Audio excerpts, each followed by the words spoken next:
where you said he writes a poem a day, it established quite clearly what my value is on quality.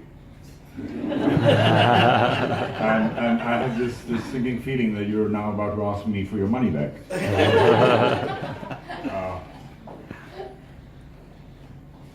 Ladies and gentlemen, I come from a very small village in Haryana. It's a state of farmers and soldiers, and one poet in the English language.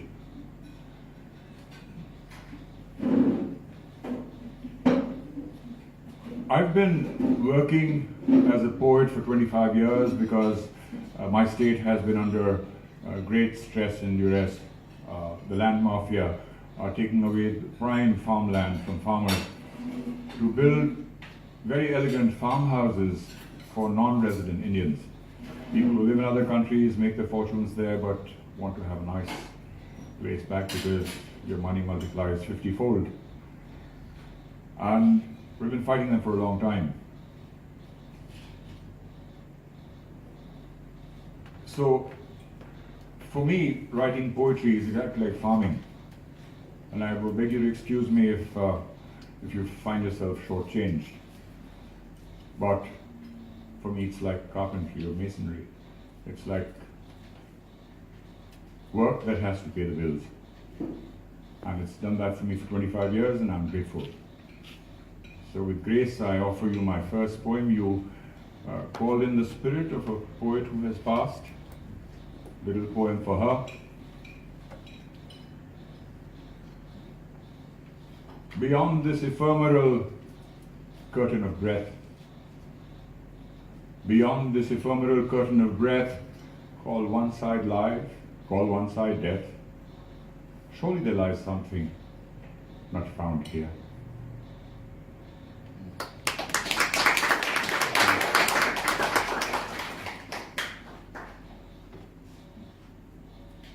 I come from Haryana to a city called Delhi, which is wonderful. It has seen virtually 5 empires forged their 5 great kingdoms. And this is a poem about the city of Delhi. Where every twisting, turning, winding lane tells growing tales of mystery. Where every twisting, turning, winding lane tells growing tales of rumors laced with mystery. Where any piece of fallen stone could be a piece of broken history. Where empires forged in blood and steel have stayed as saffron scent on kitchen air. Where the paradox is everywhere of an imperial city with the flavors of a village. Where a pavement dweller dares to tell you what your life holds and his caged parrot picks your chances. Where a street urchin steals only the tune from your car stereo and dances. Where there is still shade enough for shadeful glances. Where a true love still waits to be found with just 4 lines of good poetry. Delhi.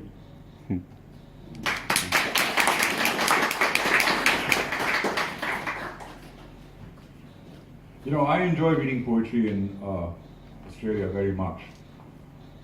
This is the second time that I've come here to visit family, and I must tell you that India is a country with 786 languages. And when you go to a poetry reading, a very diverse audience brings all its filters of language, of culture, of status, of faith, religion.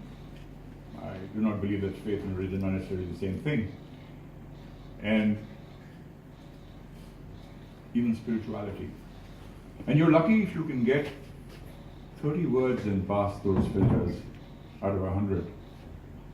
Some days it's like reading to a full bench of the Chief Justices of the Supreme Court of India. But when you read in Australia, you're reading to a tactile audience with whom resonance is something you can achieve quite quickly. Also, may I add that you can blame many things on global warming, but weak applause is not one of them. and it is literally the bucket and the rope that draw the water at the well. It's the applause that does it. You get what you deserve. And we believe in Haryana that it is neither bucket nor rope that draw the water, it's the thirst.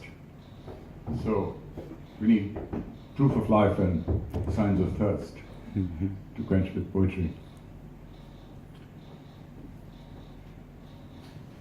When you come to Delhi, you see some strange things which you've never seen before for the first time in your life. One of those things is people going out and asking for money, begging. That doesn't happen in my state. And it took me some time to understand what begging really means. I don't think it's easy for anyone. There is begging because an economic concept called sharing has vanished from the economic principles of our life and the system of our society. There's no sharing anymore, and therefore there is begging. The word in Buddhism is bhiksha, where a monk is required to go out and beg for a handful of food each time he's hungry. So if you're hungry 5 times a day, you beg 5 handfuls of food on 5 separate occasions. Because each time you beg, you surrender some ego. And spiritual evolvement is not possible without the loss of ego. This poem is called Bhiksha. I do not become a beggar when I invite you to open the granary of your heart. I do not become a beggar when I invite you to open the granary of your heart. You do not become a giver and I am no taker when a small handful of food changes hands. Instead, when your fingers curl into a small cup of giving and my hand folds into a large bowl of receiving, we form a yantra of sacred sharing, a perfect mudra of 2 imperfect parts. When a single rice grain performs that long journey between us, it ends the famine between our souls, these empty, aching, and hungry hearts.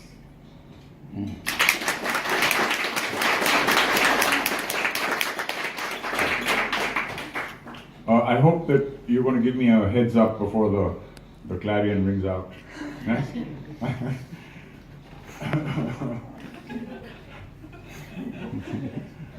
We're still pretty hungry. Thank you. One of the strange things about Delhi is that the paradox. If you took the paradox out of Delhi, you would have nothing left. Nothing. In fact, that applies to India as well. How many people here have been to India? Would you raise a hand, please? Or who come from there? No one? My sister recently came back from India. Did she? Well, I'm relieved she's not here. The Americans have a crude expression for poetry that comes from rural areas. They call it making shit up. And I'm so relieved she hasn't come today. This poem, so Delhi, the sparrow vanished 36 years ago. And it is so strange that the people who could not save the sparrow are the people who are talking about saving the tiger. Who are these people? If you can write a clever slogan and gather 1,000 people to chant with you, you can rule India. That's how we've got the last 8-10 prime ministers. Finally, we've got a hardworking man who puts in 18 hours a day and goes through 3 shifts of security because he just burns them out and things are happening. So, I was talking to you about Delhi. When you come to Delhi, you see some strange things. Yeah? This is one of those things, that the sparrow will vanish and the same people are talking about saving the tiger. This poem is called The Last Will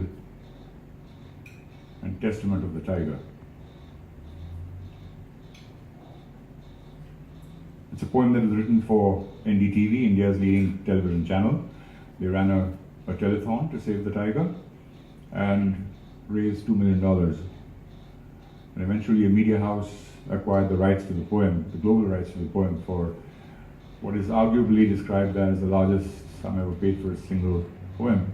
So if you have youngsters in the family who show a proclivity towards writing poetry, do not discourage them. There's a lot of money in it. And I'm told this used to be a gold town. It could be the gold of the future when the mines run out. This poem is called The Last Will of the Tiger.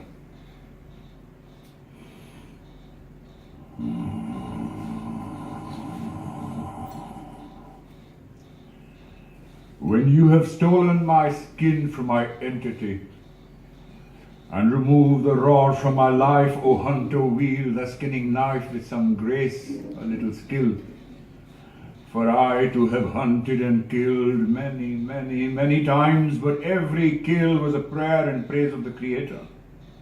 My movements were always quick, clean, merciful. Such is the way of true believers. Do you now, hunter, slice, slash, and cut clean? I pray only that you leave no part of me behind to be eaten by the jackal and the hyena, for I have ruled this forest on behalf of the Creator himself, and there is no honor in a king becoming carrion. So take the sacred color from my coat, send it back to the maker of sunsets. So take the sacred color from my coat, send it back to the maker of sunsets. Take the darkness of my stripe and return it to the shadow and the undergrowth and the night, for that is where it was obtained. Take the white from the fur of my belly and send it back to a new ice age that it returned to avenge me. Send my roar back to my maker, that he fill the heavens with my rage at this shabby end, for a true king ordained by God himself. Send my claws to the young of the rich and the highborn to save them from their own nightmares. Send my teeth to Tibet that their aspirations for freedom find new teeth. Send my bones to China that they find a cure for the fear that builds such great walls.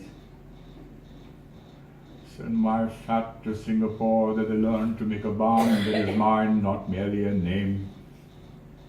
Send my shit to the alchemists, for that is the only substance they have not yet tried in their efforts to invent gold.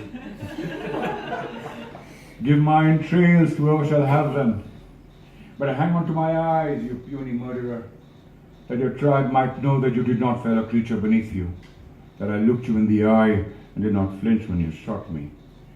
Instead, I am turned away, released from the cancer of your footprint.